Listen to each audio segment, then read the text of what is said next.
ဇနီးတဲ့ကိုဂျပန်လူတပ်သမားတယောက်ကဓာတ်နဲ့ခုတ်တက်ဖို့စံကြီးတမြင်လို့အချိန်မှာပဲမိမိရဲ့စွမ်းစားတွေကိုဖုံးကွယ်ထားတဲ့ခင်မွန်းတဲ့ကရုတ်တရက်ကြားထဲကိုဝင်လာပါတယ်လူတပ်သမားရဲ့ဓာတ်ကိုလက်ညှိုးနဲ့လက်ခလဲနှစ်ချောင်းနဲ့တုံးပြီးဖမ်းချုပ်လိုက်ကအပိုင်းပိုင်းဆဆကြေးမိုးသွားအောင်လုပ်ပစ်လိုက်ပါတယ်ပြီးတော့သူ့ကြောနောက်မှာချိတ်ထားတဲ့အရာနဲ့လိုက်ရောညီထွေဖြစ်ခြင်းလို့ရေးထားတဲ့စမ်းပုတ်ပြားကိုခွာလိုက်ပြီးအဲ့ဒီအနောက်ကတန်ဓာတစ်လက်ကိုထုတ်လိုက်ပါတယ်ဂျပန်စစ်တီတွေရဲ့ခေါင်းဆောင်ကအန်ရရှိမှန်းသဘောမပေါက်ပဲခင်မွန်းတဲ့ရဲ့ကျိုးပဲ့နေတဲ့ဓာတ်ကိုအသုံးမဝင်ဘူးဆိုပြီးလောင်ပြောင်နေပါတယ်နောက်တစ်ခါမှပဲခင်မွန်းတဲ့ကထိတိုက်တွေ့ဆုံမှုတစ်ချိန်တည်းနဲ့တင်အဲ့ဒီလက်နက်ကင်တွေကိုအပြည့်ရှင်းပစ်လိုက်ပါတယ်ဘယ်သူမှမတုံ့ပြန်နိုင်ခင်မှာပဲသူကထပ်မံတိုက်ခိုက်လိုက်ရာထိတ်တန်းစစ်တီတော်10ဦးစင်းရင်ဝင်တယောက်ဟာမီတာ800ကွာကတတိုင်းစီကိုလွှင့်ဆင်သွားပြီးကပ်ပါသွားပါတယ်ဇနီးတဲ့ရဲ့အကိုကြီးကတော့သူအမြဲတမ်းအသုံးမကျတဲ့လူဖြစ်လူညံ့လို့တတ်မှတ်ခဲ့တဲ့ရောက်ဖဖြစ်သူဟာကြောက်စရာကောင်းလောက်အောင်အစွမ်းထက်မှန်ထိလန့်စွာနဲ့တီးလိုက်ရပါတယ်အမှန်တရားကတော့ခင်မွန်းတဲ့ဟာတစ်ချိန်ကတိုင်းလောကမှာပထမအဆင့်ရှိတဲ့ထိတ်တန်းတိုင်းမဟာမိတ်ကောင်းဆောင်ဖြစ်ခဲ့ပြီးပြန်ဘက်ကင်းနဲ့မြေအောက်ကဘာဓာတ်တိုင်းပညာကိုတီထွင်ခဲ့သူပါ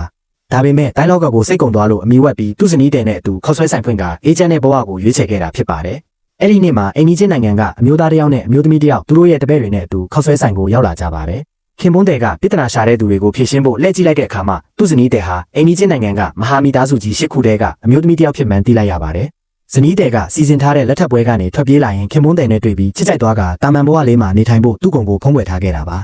ဇနီးတဲ့ရဲ့အကိုကြီးနဲ့အမကြီးကခေါက်ဆွဲဆိုင်ဖွင့်နေတဲ့ညီမဖြစ်သူကိုအထင်သေးပြီးပြန်ခေါ်သွားဖို့ရောက်လာကြတာဖြစ်ပါတယ်သူတို့ကခင်မွန်းတဲ့ကိုကိုထိလက်ရောက်ကျူးလွန်ဖို့လုပ်တော့ဇနီးတဲ့ကတပည့်တွေကိုအမြန်သားစီးပြီးမောင်နှမတွေကိုအိမ်ပြန်ခေါ်သွားခဲ့ပါတယ်ခင်မွန်းတဲ့ကအရိုက်ခံရလူနီးပါးဖြစ်ခဲ့ပေမဲ့စိတ်ကောင်းဝင်ပြီးအရက်ကောင်းတော့အိုးသွားဝယ်တယ်လို့ရောက်ခမတွေကိုအခန့်ဖို့မျိုးတွေကဟိုတဲကနေဟင်းပွဲကောင်းတွေသွားဝယ်ပါတယ်လွန်ခဲ့တဲ့နှစ်တွေတုန်းကဇနီးတဲ့ဟာအင်အားကြီးမျိုးနွယ်စုတစ်ခုနဲ့ဆစ်ဆက်ပွဲဖျက်သိမ်းခဲ့ပူပါတယ်အဲ့ဒီမျိုးနွယ်စုကသူတို့ရဲ့တင်တန်းကျောင်းကိုမကြာခဏလာရောက်စူပူလေးရှိပါတယ်အခုတော့အဲ့ဒီမျိုးနွယ်စုကခင်မွန်းတဲ့တိုင်းမဟာမိတ်ကောင်းဆောင်ဟောင်းချန်ထားခဲ့တဲ့မြေအောက်ကဘာဓာတ်တိုင်းပညာရဲ့အပိုင်းစားအချို့ကိုရရှိထားပြီးပုံမမလာကဇနီးတဲ့ကိုနေရာတိုင်းလိုက်ရှာနေကြပါတယ်သူတို့ကဇနီးတဲ့ကိုအတင်းကျပ်ဖမ်းခေါ်ဖို့လုပ်နေတော့မှပဲအဲ့ဒီမျိုးနွယ်စုရဲ့တခင်လေးဖြစ်သူကရုတ်တရက်ဝင်ချလာပါတယ်အကိုကြီးကဒီကိစ္စငြင်းချမ်းစွာမပြီးနိုင်မှန်းသိလို့တေတီထိတိုက်ခိုက်ဖို့ပြင်လိုက်ပါတယ်ဒါပေမဲ့အကိုကြီးနဲ့အမကြီးဘလောက်ပဲခုခံပါစေတခင်လေးအသုံးပြုတဲ့မြေအောက်ကဘာဓာတ်တိုင်းကိုမရှင်းနိုင်ခဲ့ကြပါဘူးဇနီးတဲ့ကနောက်ဆုံးအနေနဲ့ခုခံဖို့ဓာတ်ကိုဆွဲထုတ်လိုက်တဲ့အချိန်မှာခင်မွန်းတဲ့ကဈေးဝယ်ရာကနေဟင်းဒီဟင်းရက်တွေဆွဲပြီးပြန်ရောက်လာကတကားကိုပိတ်လိုက်ပါတယ်ခင်မွန်းတဲ့ကအိမ်ကြီးချင်းနိုင်ငံကလူတွေကိုအယိုးလေးထိမုန်းတီးပေမဲ့သူ့ဇနီးတဲ့အတွက်ဒေါသကိုထိန်းချုပ်လိုက်ပါတယ်